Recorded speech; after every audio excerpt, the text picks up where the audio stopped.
Hello everyone, welcome to my YouTube channel. This is a class of science of class 9th and we are continue over chapter number 5, fundamental unit of life.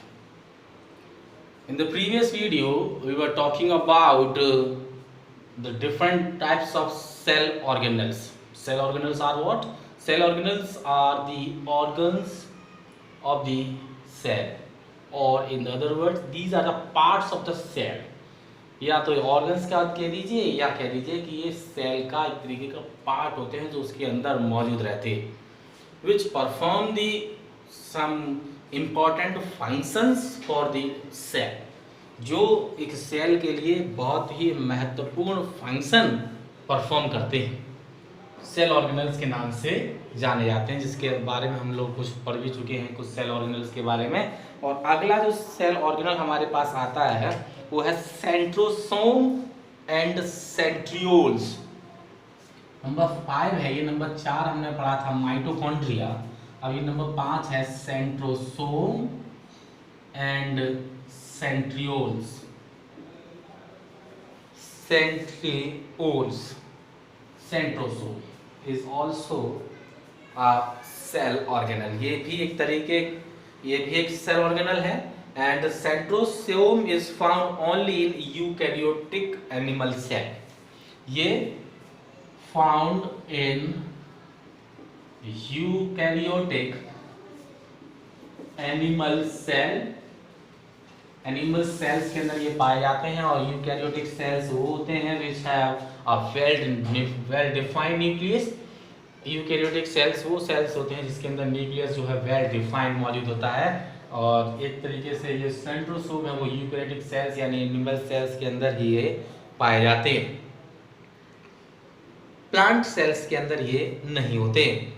It is not bounded by any membrane, किसी भी membrane, कोई इसके ऊपर membrane चढ़ी हुई नहीं होती, यानी कि जैसे कि प्लाज्मा मेम्ब्रेन होता है, जैसे कि न्यूक्लियर मेम्ब्रेन होती है, न्यूक्लियर मेम्ब्रेन न्यूक्लियर के चारों तरफ मौजूद होती है, प्लाज्मा मेम्ब्रेन जो है पूरे सेल की आउटर कवरिंग के तौर पर जाना जाता है। उस तरीके की कोई कवरिंग जो है इस तरीके सेंट्रोसोम्स के ऊपर मौजूद नहीं रहती, बट कंसिस्ट ऑफ सेंट्रियोल्स, लेकिन जो है वो सेंट्रियोल्स से मिलकर बना रहता है। Centrosomes is consist of centrioles, centrioles से मिलकर बना रहता है। सेंट्रियोल्स होते कहाँ हैं? Centrioles are hollow cylindrical structure. अगर सेंट्रियोल्स की बात अगर हम करते हैं तो ये अपने आप में हॉलो सिलिंड्रिकल स्ट्रक्चर होता है इनका, हॉलो सिलिंड्रिकल यानी कि खाली सिलेंडर होता है, एक तरीके से स्ट्रक्चर के तौर पर ये एक तरीके से खाली सिलेंडर के तरह दिखाई देते हैं। Arranged at right angle to each other and made up of microtubules, एक तरीके से परपेंडिकुलरली इस तरीके से अपने आप में जुड़े रहते हैं, एक दूसरे से परपेंडिकुलरली जुड़े रहते हैं और माइक्रो ट्यूब्यूल्स बनाने का काम करते हैं।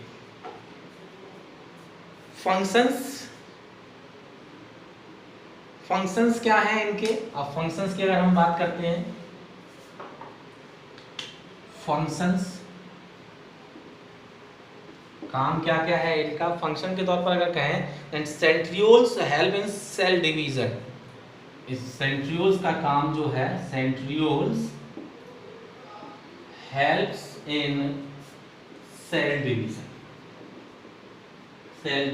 सेल डिवाइड होकर कुछ नए सेल्स जब बनाता है तो उसमें हेल्प करने का काम इन सेंट्रियोल्स का होता है। And also in the formation of cilia and flagella, formation of cilia and flagella. Cilia and flagella are the finger-like projections, एक तरीके के उंगलियों की तरीके की आकृति वाले कुछ स्ट्रक्चर होते हैं जो एक ऑर्गेनिज्म के ऊपर निकले हुए रहते हैं। उसी तरीके का ये भी सीलिया और फ्लैगेला जो फिंगर लाइक प्रोजेक्शंस होते हैं, स्ट्रक्चर्स होते हैं, उनको बनाने का काम इस सेंट्रियोल्स का ही होता है। सेंट्रियोल की मदद से ही ये दोनों या सीलिया या जो फ्लैगेला है वो अपने आप में बन पाते हैं। They also have their own DNA and sorry, now the next topic is इनका फंक्शंस की बात की, सेंट्रोसोम और सेंट्रियोल्स की। तो इनका जो फंक्शन है वो सेल डिवीजन में हेल्प करते हैं और दूसरा सीलिया और फ्लैगेला बनाने में मदद करते हैं। अगला जो सेल ऑर्गेनल हमारे पास आता है वो होता है प्लास्टिड्स।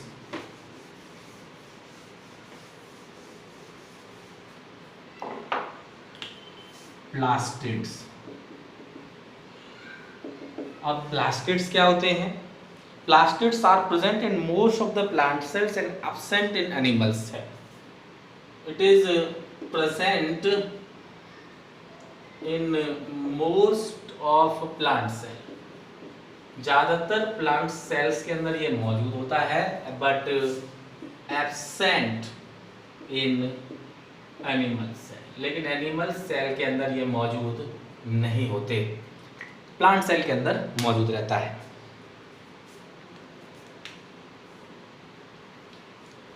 स्ट्रक्चर की बात करें अगर इसका, तो वो स्फेरिकल होता है, स्फेरिकल पाए जाते हैं, गोलाकार पाए जाते हैं,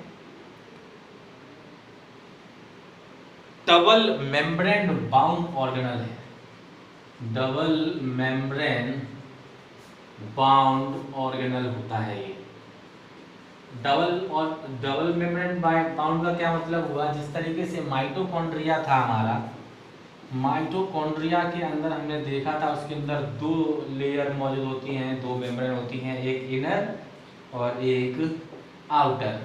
एक के ऊपर कुछ होल्स पाए जाते हैं और दूसरा जो है अंदर से एक तरीके से फोल्डेड होती है, which provide the large surface area, जो लार्ज सरफेस एरिया प्रोवाइड कराने का काम करते हैं। उसी तरीके से जो प्लास्टिड्स हैं वो भी डबल मेम्ब्रेन बाउंड ऑर्गेनल है, यानी कि इसके ऊपर भी डबल मेम्ब्रेन, एक तरीके से दो झिल्लियां, मेम्ब्रेन को हिंदी में झिल्ली के नाम से जानते हैं, दो झिल्लियां एक दूसरे के ऊपर चढ़ जाती है। एक तरीके से पॉलीथीन की तरीके की पार्ट होते हैं ये, जो उसको पूरी तरीके से अपने आप में ढके हुए रहते हैं।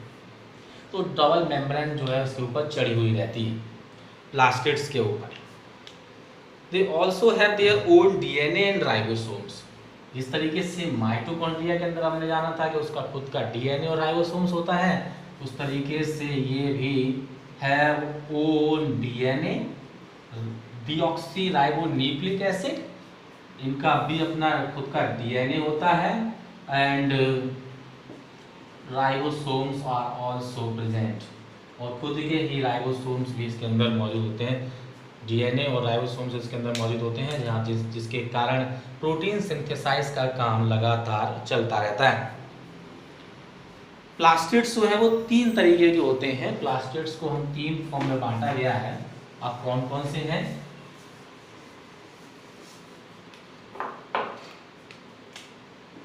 These are of three types। तीन तरीके के प्लास्टिड्स होते हैं ये। नंबर 1 क्लोरोप्लास्ट,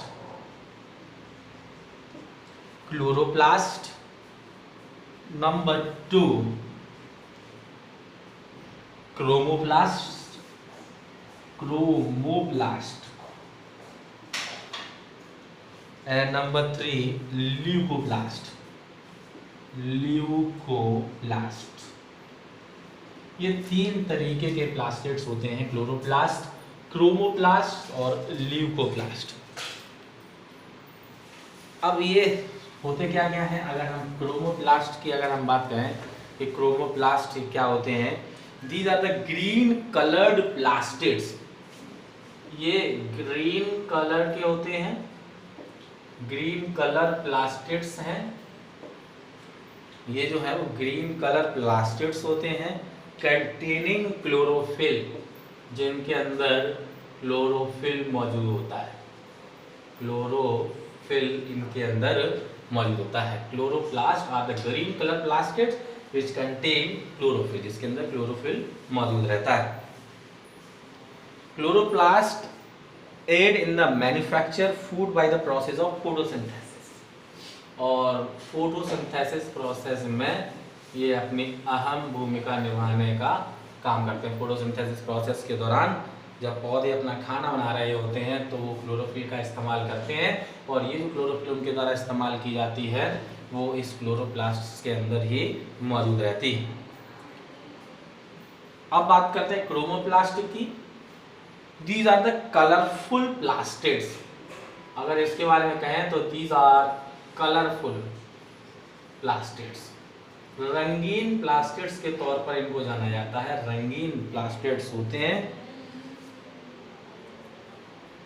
जिनके अंदर ग्रीन कलर मौजूद नहीं होता।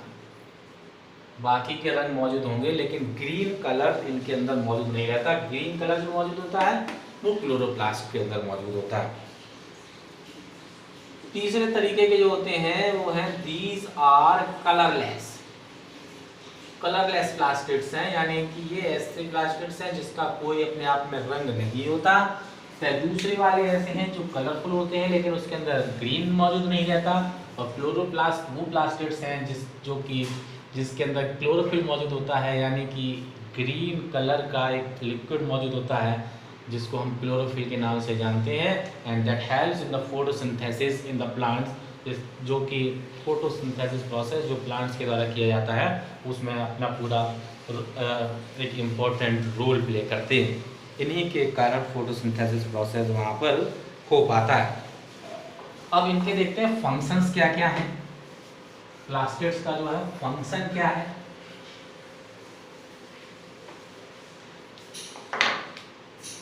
फंक्शन ऑफ प्लास्टिड्स, फंक्शन क्या है। Chloroplast trap solar energy. जो क्लोरोप्लास्ट अभी हमने पहला वाला पढ़ा, क्लोरोप्लास्ट ये क्या करता है, ट्रैप व्हाट, सोलर एनर्जी। जो सन एनर्जी होती है या सोलर एनर्जी जिसको बोलते हैं, उसको एक तरीके से ट्रैप करता है, फिर अंदर खींच लेता है, और उसका इस्तेमाल जो है यूज्ड टू मैन्युफैक्चर फूड, और उस एनर्जी का इस्तेमाल खाना बनाने के लिए कर देता है फॉर प्लांट के अंदर जो खाना बनता है वो फोटोसिंथेसिस प्रोसेस से बनता है। और क्लोरोप्लास्ट का काम वहाँ पर सोलर एनर्जी को अपने अंदर एब्जॉर्ब करना है, उसको ट्रैप करना है, और उस सोलर एनर्जी का इस्तेमाल फिर खाना बनाने के लिए प्लांट्स के अंदर किया जाता है। दूसरा जो क्रोमोप्लास्ट होते हैं, क्रोमोप्लास्ट जो मौजूद होते हैं, impart various colours to flowers to attract insects for pollination. impart various colors to flowers to attract insects for pollination। ये फूलों को अलग अलग रंग प्रदान करते हैं जिसके कारण इंसेक्ट्स जो है वो उनकी तरफ अट्रैक्ट होते हैं, खींचे चले आते हैं, और पॉलिनेशन का जो प्रोसेस है फिर वो आसानी से हो जाता है। पॉलिनेशन का प्रोसेस जो है कराने के लिए वहाँ पर क्लोरोप्लास्ट का जो है वो अहम योगदान है, इम्पोर्टेंट रोल है। ये क्या करते हैं, फूलों को अलग अलग रंग देते हैं, उस रंग के कारण जो इंसेक्ट्स हैं वो उनकी तरफ खींचे चले जाते हैं, और फिर उनके वहाँ पर जाने के कारण जो पॉलिनेशन का जो प्रोसेस है वो अच्छी तरीके से कंप्लीटली हो पाता है। अगला अगर हम देखें तो ल्यूकोप्लास्ट था, और ल्यूकोप्लास्ट का क्या इस्तेमाल है, helps in the storage of food, helps in storage of food, खाने को स्टोर करने में ल्यूकोप्लास्ट का बहुत ज़्यादा बड़ा रोल है in the form of starch. और ये जो खाना स्टोर करके रखते हैं वो स्टार्च की फॉर्म में स्टोर होके रहता है, प्रोटीन्स की फॉर्म में स्टोर होके रहता है, एंड फैट्स की फॉर्म में स्टोर होके रहता है। ल्यूकोप्लास्ट का काम फूड को स्टोर करने का होता है in the form of starch, proteins and fats. अगले सेल ऑर्गेनल की अगर हम बात करें तो वो होता है lysosomes. These are small spherical sac like structure। ये अपने आप में छोटे स्फेरिकल यानी कि गोलाकार और सेक लाइक स्ट्रक्चर, थैली नुमा आकृति होती है। इस तरीके से थैली है, उसके अंदर कुछ भरा हुआ रहता है, उसी तरीके के ये स्ट्रक्चर्स होते हैं which contain several types of digestive juices,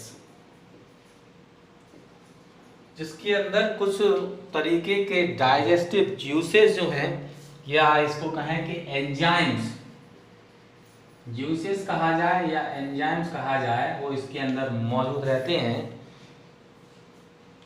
एक मेम्ब्रेन के अंदर, एक मेम्ब्रेन के द्वारा ये इसके अंदर कुछ एंजाइम्स जो हैं वो मौजूद रहते हैं, जिनका काम डाइजेशन का होता है। डाइजेस्टिव एंजाइम्स है तो उसका काम जो है वो डाइजेशन का तो अपने आप में होगा ही। इनको सुसाइड बैग्स के नाम से भी जाना जाता है। These are also known as suicidal bags. ये सुसाइडल बैग्स के नाम से भी जाने जाते हैं क्योंकि उसके अंदर ये डाइजेस्टिव जूसेस जो मौजूद होते हैं, after some time these get burst, ये अपने आप में फट जाते हैं और खुद के सेल को ही अपने आप में डाइजेस्ट कर जाते हैं। एक समय के बाद फट जाते हैं, तो इस तरीके से उसको सुसाइडल बैग के नाम से भी जाना जाता है।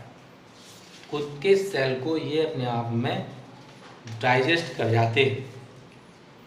ये यूकैरियोटिक सेल्स के अंदर पाए जाते हैं, found in eukaryotic cell in animals के अंदर मौजूद यूकैरियोटिक सेल्स के अंदर ये पाए जाते हैं। इनका फंक्शन क्या है, फंक्शंस देखते हैं। अगर हम फंक्शंस क्या होते हैं, लाइजोसोम्स का फंक्शन क्या है, हमने जाना कि ये स्मॉल स्फेरिकल और सैक लाइक स्ट्रक्चर होते हैं जिसके अंदर कुछ डाइजेस्टिव जूसेस भरे रहते हैं। इनको सुसाइडल बैग्स के नाम से जाना जाता है। यूकैरियोटिक सेल्स जो कि एनिमल्स के अंदर मौजूद होते हैं उसके अंदर ये पाए जाते हैं। अब इसका फंक्शन क्या है, it helps in digestion of foreign substance. It helps in digestion of foreign substance. ये बाहरी सब्सटेंसेस जितने भी होते हैं उनको डाइजेस्ट करने में हेल्प करता है एंड फॉर्न आउट सेल ऑर्गेनल। ये जितने भी सब्सटेंस मौजूद होते हैं, इस तरीके से बाहरी सब्सटेंस की बात कर रहे हैं, या जब वेस्ट मटेरियल ज़्यादा अपने आप में सेल के अंदर इकट्ठा हो जाता है तो ये खुद अपने आप में बर्स्ट हो जाते हैं और उस खुद को ही अपने आप में डाइजेस्ट कर जाते हैं। तो इसलिए इनको सुसाइडल बैग के नाम से जाना जाता है। तो इसका काम जो है वो उस सब्सटेंसेस को डाइजेस्ट करने का होता है। They provide protection against bacteria and virus. Provide protection against bacteria and virus. Virus और बैक्टीरिया से ये प्रोटेक्शन देते हैं। ये सेल को क्लीन रखते हैं, helps to clean cell. Cell को एक तरीके से क्लीन रखते हैं, यानी कि जितना भी वेस्ट मटेरियल उसके अंदर प्रोड्यूस होता है उसको लगातार रिमूव करते रहते हैं। तो इसलिए इनका काम सेल को एकदम साफ सुथरा रखने का भी होता है। During the disturbance in the cellular metabolism, जब कुछ प्रोसेस जो इसके सेल के अंदर होते हैं, अगर उसमें किसी तरीके से कोई डिस्टर्बेंस आ जाता है, जैसे कि एग्जांपल के तौर पर कहें, when the cell gets damage, यानी कि सेल को कोई नुकसान हो जाए, कुछ डैमेज हो जाए, लाइजोसोम्स में बर्स्ट, लाइजोसोम्स जो हैं वो अपने आप में फट जाते हैं and the enzymes digest their own cell, और जो उसके अंदर मौजूद जो ये एंजाइम्स होते हैं वो खुद के सेल को ही अपने आप में डाइजेस्ट कर जाते हैं। Therefore lysosomes are also known as suicidal bag या suicide bags of the cell के नाम से भी इनको जाना जाता है। आगे अगर हम चलते हैं तो अगला सेल ऑर्गेनल हमें मिलता है वो है वैक्यूल्स।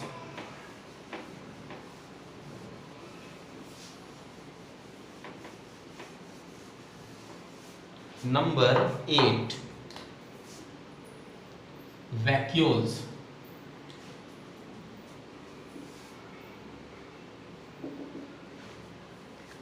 वैक्यूल्स क्या होते हैं?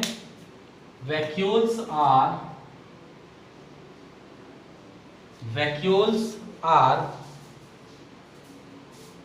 लिक्विड और solid filled and membrane bound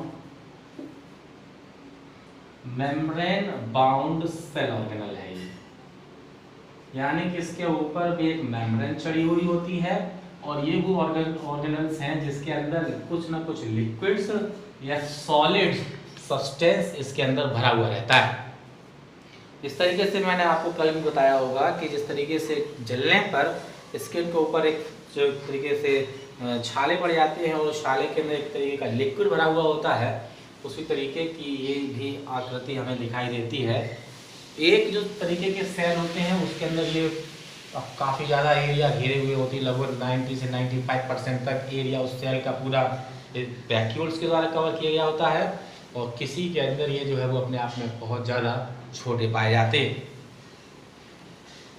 plant cells के अंदर देखें, प्लांट सेल के अंदर अगर बात करेंगे तो vacuoles are large.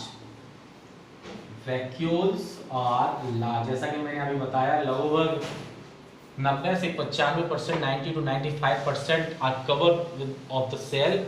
Area cover of the cell जो है 95% तक उस सेल के एरिया को वैक्यूल्स के द्वारा कवर किया गया होता है और ये परमानेंट होते हैं।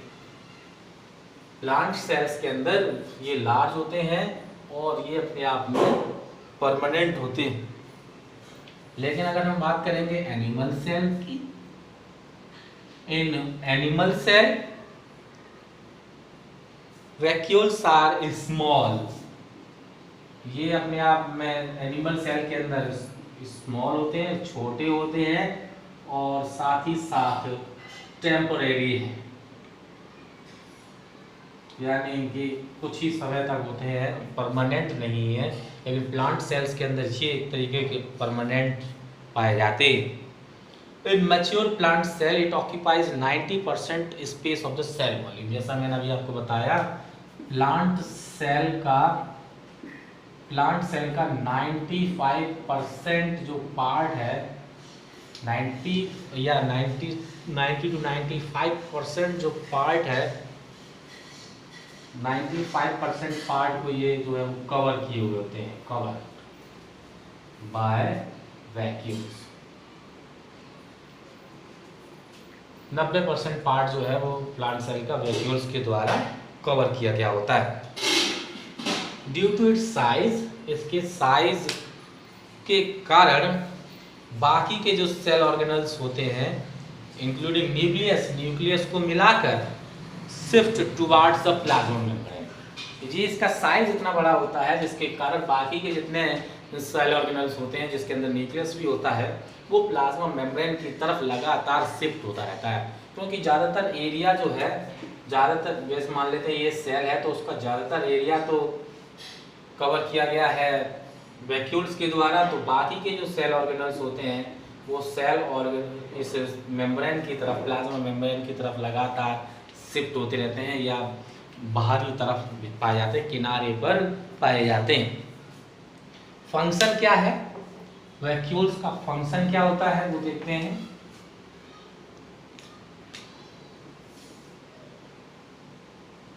Function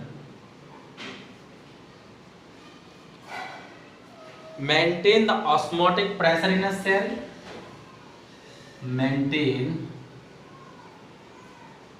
osmotic pressure in cell. Cell के अंदर जो ऑस्मोटिक प्रेशर होता है उसको लगातार बनाए रखने का जो काम है वो वैक्यूल्स का होता है। And provide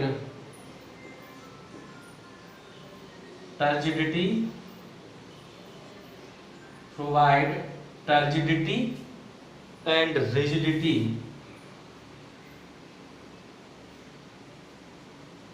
of to the cell। Cell को रिजिडिटी प्रदान करने का काम भी इन वैक्यूल्स का ही होता है। उसको मजबूत बनाए रखने का काम, उसको रिजिड बनाए रखने का जो काम है सेल को, वो वैक्यूल्स का ही होता है। वैक्यूल्स ही उसको एक तरीके से रिजिड बनाए रखने का काम करते हैं। अगला सेल और एनिमल सेल और प्लांट सेल्स के अंदर डिफरेंस दिया गया है कि क्या क्या होते हैं। अब तक तो आप जान चुके होंगे कि क्या क्या होता है। एनिमल सेल और प्लांट सेल्स के बीच में अगर डिफरेंस की बात की जाए तो एनिमल सेल्स के अंदर एनिमल सेल्स जो हैं वो अपने आप में सामान्यतः छोटे होते हैं और वहीं पर प्लांट सेल्स अपने आप में बड़े होते हैं। एनिमल सेल छोटे, प्लांट सेल्स बड़े। सेल वॉल एनिमल सेल के अंदर मौजूद नहीं रहता है। Cell wall is absent in animal cell whereas plasma membrane of plant cell is surrounded by a rigid cell wall of the cellulose। Plasma membrane के बाहर की तरफ एक सेल वॉल होती है। प्लांट सेल के अंदर सेल वॉल पाई जाती है कहें तो, और एनिमल सेल के अंदर सेल वॉल मौजूद नहीं रहती। प्लास्टिड्स जो हैं वो एनिमल सेल्स के अंदर मौजूद नहीं रहते, केवल प्रोटोजोअन्स के केस में ही मौजूद रहते हैं। बाकी एनिमल सेल्स के अंदर ये सेल वॉल प्लास्टिड्स जो है वो नहीं पाए जाते। लेकिन प्लांट सेल्स के अंदर जो है प्लांट सेल के अंदर प्लास्टिड्स जो है वो मौजूद रहते हैं। Vacuoles are many small and temporary. Animal cell के अंदर कई वैक्यूल्स होते हैं, छोटे छोटे होते हैं और टेम्परेरी होते हैं। वहीं पर प्लांट सेल्स के अंदर जो वैक्यूल है वो अपने आप में परमानेंट और बीचों बीच में काफ़ी ज़्यादा एरिया जो है वो कवर किए हुए होता है। एनिमल सेल्स के अंदर सेंट्रियोल्स और सेंट्रोसोम्स मौजूद रहते हैं, लेकिन प्लांट सेल्स के अंदर सेंट्रोसोम और सेंट्रियोल्स मौजूद नहीं रहते। चलिए यहाँ पर ये जो चैप्टर है वो अपने आप में खत्म हो जाता है। अगले चैप्टर के साथ हम फिर मिलेंगे, तब तक के लिए गुड बाय।